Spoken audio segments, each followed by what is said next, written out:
it's sad for the Lions they put themselves in the situation, but they're still playoff eligible. So you know what? You got to give the Lions credit here. I think they have a good chance of winning this game still, but I also think Calgary's a sleeper team. Quick shout out here before we carry on down. Linebacker Jordan Williams, rookie linebacker for the Lions, has set a record with 81 tackles for linebackers. The last record was I think somebody said it was 75 by Blue Bombers head coach now, Mike O'Shea. Man, I miss Mike O'Shea. In '93. You know, an Argo champion. Yeah, well, yeah, that's when pinball. That's when pinball was around too. So you've gone downhill since then. Anyway, but now let's get into the Alouettes versus the Blue Bombers. Now, some things have changed since this graphic was made. Zach Claros will not be getting the start. They're going with McEwen, but I still expect to see Claros in this game because realistically, Winnipeg has to bye. They're not going to not want to play any of their starters for the next 3 weeks. They're going to get rusty. For Montreal, they need this win to try to have a chance to get some home field in the playoffs. But and so that's this is going to be a tough one too, because they need Hamilton to lose. They need some help. They need Hamilton and Argos to lose at least one. Not so much the Argos, because the Argos are right now ahead of them. For them, actually, if you're a Montreal fan, you're hoping Toronto can beat Hamilton. I'm sorry, but you are. And then you're hoping Hamilton loses their next game. Montreal, don't hit me, wins their 2 games. And then it would just come down to a head-to-head matchup, which I don't have the head-to-head comparison in front of me, so I am not 100%. I believe you would find that Montreal has beat Hamilton twice. I think they have as well. That would put them even, yeah. But now we got to move on to the steaming pile of poo versus the arrogant quarterback. We have the Edmonton Elks versus the Saskatchewan Roughriders. Now, mind you, Fajardo hasn't been calling out his team publicly anymore. He's been awfully quiet since he did that. Now he's just been more talking about defending the league itself, which I do give him respect for that. But this is a game, I'm still really surprised we haven't seen Nick Arbuckle in a game yet. I think you're going to see Arbuckle finally get some game action. And for the Roughriders, this game, you know what? It's important. They need to stay sharp and be ready for the playoffs. But this is the one game this week that's not really a must-win for, frankly, either team. Well, it's a win in the books anyway for Saskatchewan. True, but as long as they show up for 3 out of the 4 quarters, they'll be fine. They should be fine because Edmonton is a steaming pile of poo. That's according to their analyst too, by the way. That's not us. That's not us. That is a quote from one of their analysts. And it's just our favorite quote of the year. I guess former analysts now, but one of their analysts a few months ago. So frankly, it's just our favorite quote of the year. But Dan is kicking me out of here. You're getting out of here. And he has a awesome interview where they're going to talk about what's going on in the MLB and the Blue Jays. So stay there. Stay. Good viewer. We'll be right back. Rollers Bocce is now open, located downstairs at the Marconi. If you're new to bocce or love the game, Rollers is the place for you. Grab your friends and family and let the good times roll. Book your court today at rollersbocce.ca. Shop local, dine local, listen local, love local. Small businesses in the Algoma area have been a huge part of our community. Now is the time to show our support for them. From local markets to retail stores, music venues, and restaurants. Small businesses make up the backbone of our community.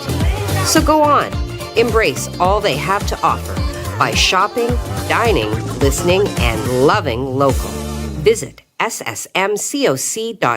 to learn more or to join the chamber today. And we're back from commercial. I have kicked Jacob out for this segment, and I'm here with Ben Ennis. Ben Ennis is a host of the Fan Drive Time down in Toronto. We're going to talk a little bit about the Major League Baseball season that just wrapped up and one that we hope comes forward and where the Jays stand. Thanks for joining me, Ben. No problem. Thanks for having me. So, looking at the Jays and seeing that Vladdy just last night, and it'll be now, Tuesday night for our viewers, won the, Hank Aaron last night? Hank Aaron Award is the best offensive player. And do you think that helps him with maybe getting the MLB Player of the Year for the American League, for the MVP? Well, he's one of the 3 finalists, along with also fellow Blue Jay Marcus Semien. It just feels like as great a season as Vladimir Guerrero Jr. had, and you know what? It might be the greatest season he ever has. If you're a Blue Jays fan, you're hoping not. It was pretty difficult to say that he had a better season than Shohei Ohtani, who was not quite the offensive player that Vlad was, but then he also pitched every 5 days, and it was an above-average starting pitcher. So as great a season as Vlad had, I think he's finishing second in the American League MVP award race, and Marcus Semion's going to finish third. But having two of the top three American League MVP candidates, not too shabby. No, not too shabby at all. And I think when we're looking at that MVP, and you said something about Semien, and Semien has decided he's going to turn down the 18.5 qualifying offer from the Jays. Where do you think he ends up in the offseason? Well, there was rumors from the outset of free agency that he, being a Bay Area guy from San Francisco, Oakland area, that he would be a prime candidate to replace Brandon Crawford, the great shortstop for the San Francisco Giants. What it's going to come down to is money. He has one of the all-time greatest agents in the history of Major League Baseball, and Scott Boras, who is looking for the absolute most money. So if the Blue Jays are able to top what the Giants can offer, if it's the Yankees that are trying to bring Marcus Semien in as their next shortstop, if it's the Blue Jays that can throw one more dollar over the top on one of those teams, they'll retain Marcus Semien. But if it was a sentimental thing, it really does feel like Marcus Semien wants to go back to California, and the Giants really seem like could be a match for him. And just seeing that, we probably aren't in on the game on Semien, unless, like you said, dollars and cents.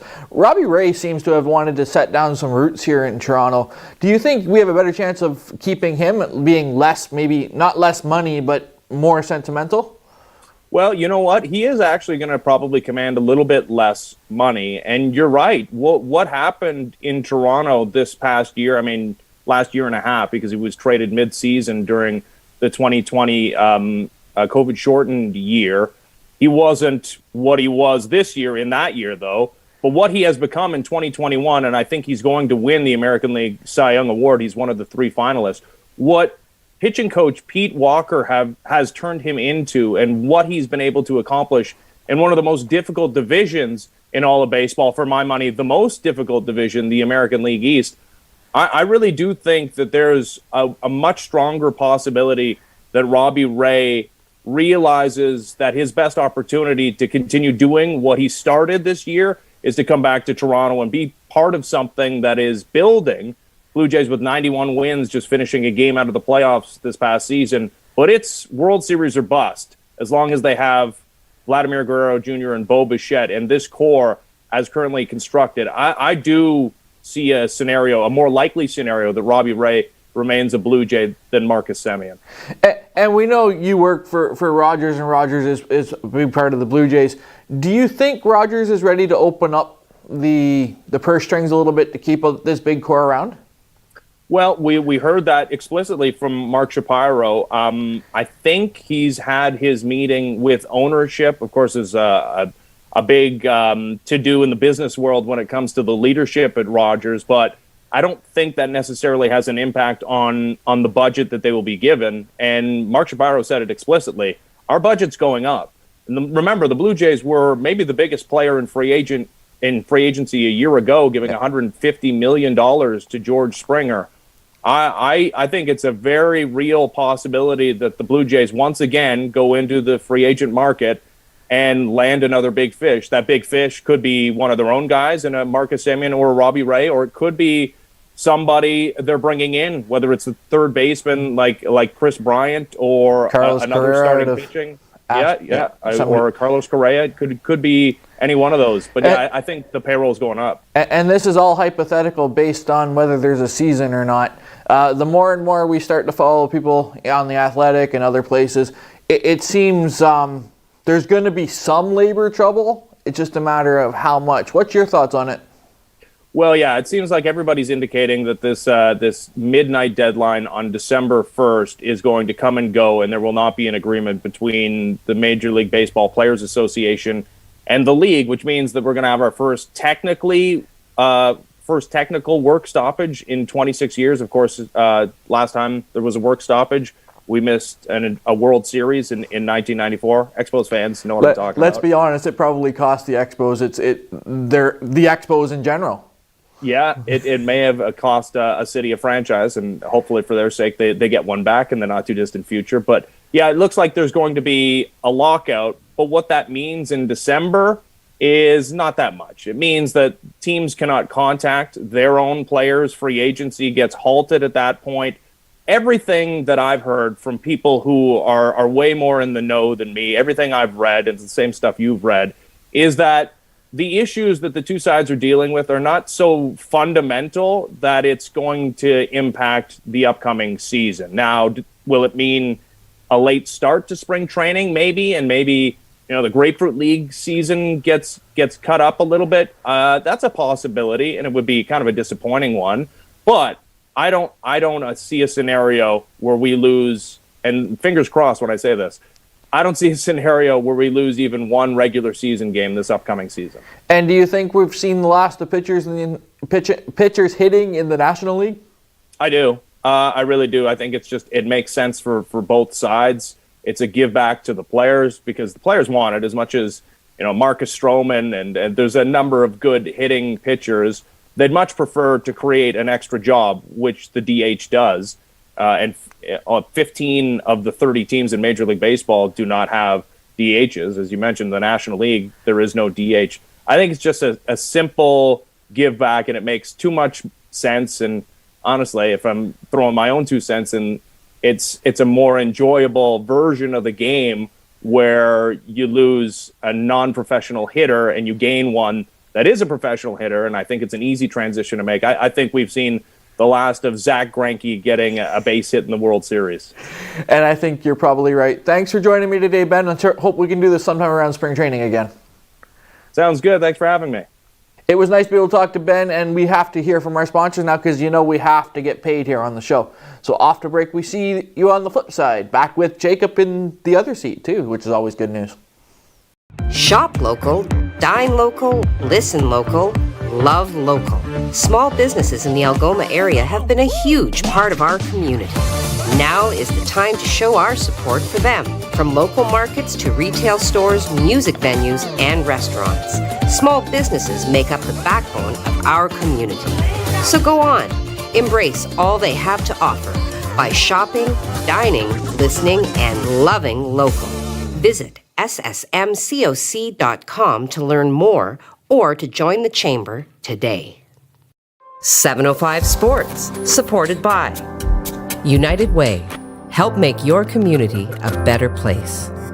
Show your local love and donate today.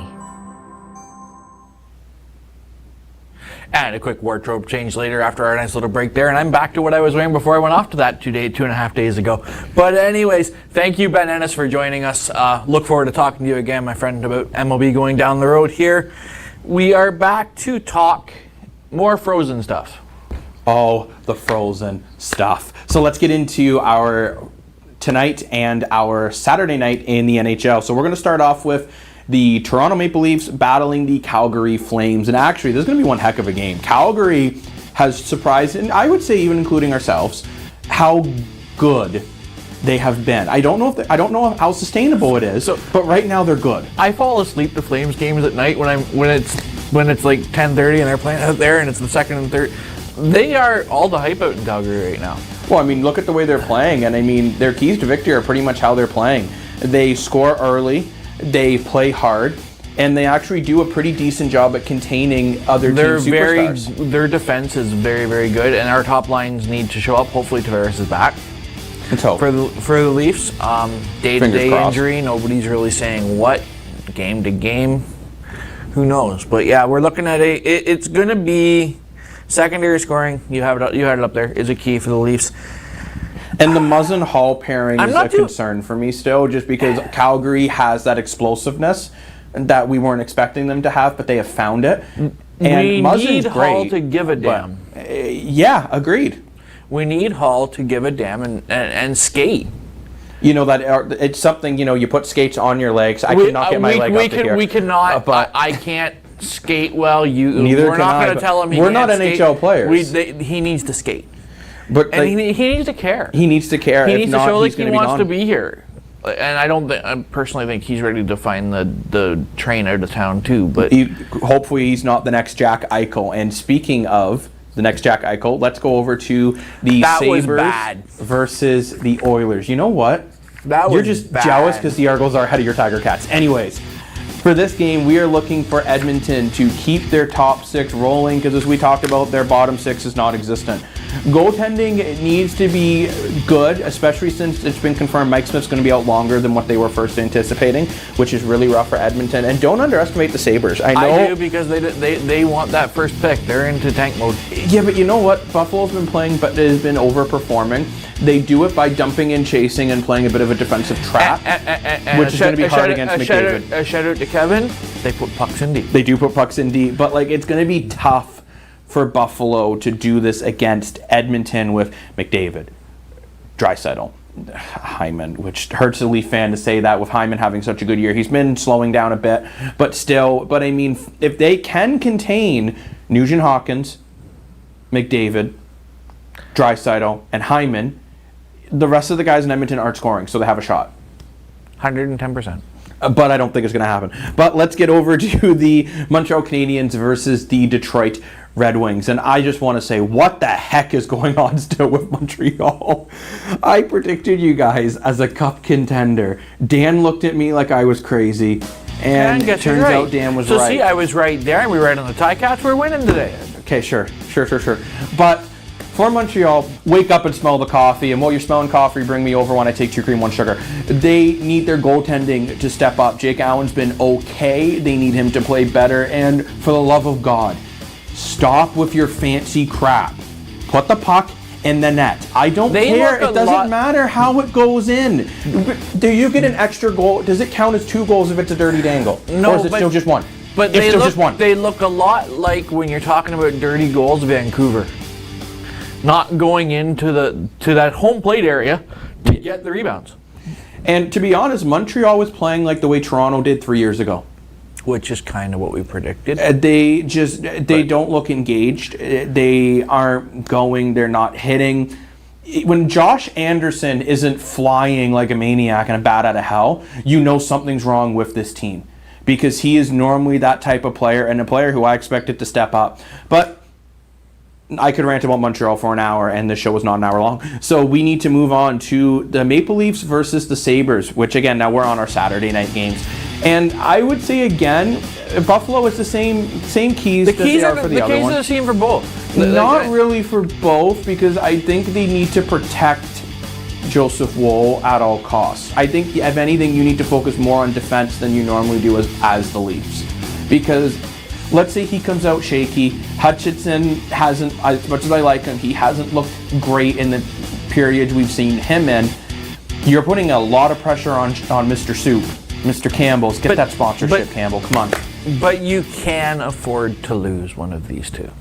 If you're the Leafs on a back-to-back, I know there's both should be winnable, but if you lose the Woll game, well, it shows you got a weakness. But my problem is, it's not even so much if they win or lose as much as the 2 points is the 2 points. I just don't want to see Joseph Woll confidence get destroyed in 60 minutes or less. It's going to come down to which team shows up, though. Does the team that plays the high-powered, good team show up? Or the Leafs seem to have this issue. They have had this issue for years. They got a B team in, they play to the B team level. They have an A team. We were talking about this at the end of last season. How you change that attitude in people that are being paid probably way too much to skate on the ice when they haven't shown any, I don't know. But you have to be able to change that attitude that every game is a game you need to go out and give your A game. You do, especially in an 82-game season, and the Leafs are in arguably the hardest division in the NHL. And they need to win these games, and they need to find the way to win. And so do the Vancouver Canucks. Keefe is afraid to bench people, and he's going to have to. He's going to have to, or he's going to be out the door. But let's get into the Vancouver Canucks versus the Golden Knights. And Dan, I see you have your notes in bold. Stop shooting from outside the home plate. It's frustrating both to watch and to listen. And you know what, Dan? I can't disagree with you here. Vancouver, and I have it in their keys to victory, play a full 60 minutes and get dirty goals. Those are, like, their goaltending's been great. You cannot deny Demko. No, Demko's been absolutely amazing in keeping them in more games than he probably should be. But I don't know what the heck's happened to Vancouver. They used to be a hard-working team that could grind out wins. Now, they're not skilled enough to play the way they want to play. but they're not working hard enough to play the way that helps them win games. So I don't know what's going on in Vancouver, and Detroit's a hard-working team. Detroit will work hard. They're not the greatest team in the league. Again, they're a B or C level team, but they will give you... I like Detroit. I actually like Detroit. They will give you 100%. They're probably an 8th place team or 7th place team in the division. Let's be honest here. But we're also looking at, we have to be honest with our time for our sponsors and our time for our show. And we got to go. So. Thank you so much for watching. Shout out to my Argos. Dan looks put off yet again. Get your own hat, and then you can be a jerk like me. But we got to go. Hey, see you next time.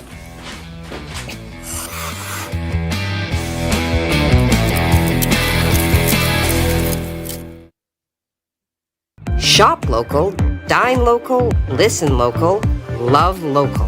Small businesses in the Algoma area have been a huge part of our community.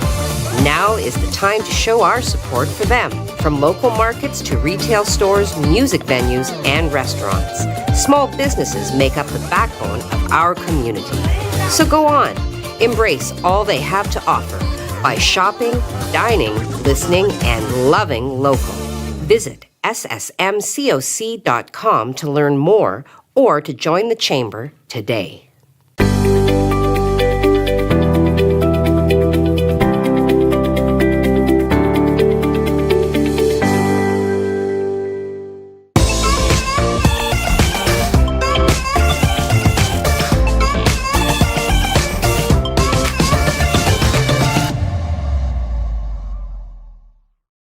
How's it going, everyone? It's Jacob Moore here at the On TV studios, letting you know there's been a slight change to 705 Sports. 705 Sports will now be airing Fridays at noon versus Fridays at 4 p.m. We will still be covering all your local, national, and international sports. The difference is now, while you're enjoying your lunch, you can check out myself, Dan Gray, and multiple different guests as we go over all your sports coverage. So make sure to tune in to 705 Sports Fridays at noon on our Facebook page and video on demand.